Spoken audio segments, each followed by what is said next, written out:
Можем да кажем дека сме задоволни од реализацијата на овој проект, затоа што враќаме пари назад кај граѓаните. Секојдневно сме во комуникација со граѓаните, ги слушаме нивните сугестии како да го унапредиме до совршенство овој проект. Податоците се навистина одлични, односно до сега околу 135.000 граѓани во државата ја користат оваа апликација. Скенирани се повеќе од 5 милиони фискални сметки, односно остварен е вкупен промет од 2 милиарди 768 милиони денари, од кои што ДДВ-то е 298 милиони денари, а тоа значи дека 15% представува 44,8 милиони денари што ќе одат во џебот на граѓаните. Тоа се податоците заклучно со 24 јули.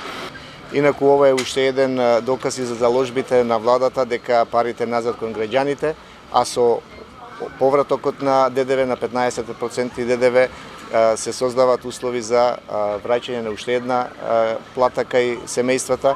Ова исто така е исто показател на заложбите на владата за функционирање на систем, а токму преку фискализацијата се овозможува и отргнувањето на илегалната сива економија, која што придонесува токму ваквите кампањи за полнење на буџетот, односно фискална дисциплина, а помошта од сето ова оди токму преку граѓаните кои во моментот при нивните купување и барањето на самата фискална сметка се покажува една лојалност кон својата држава.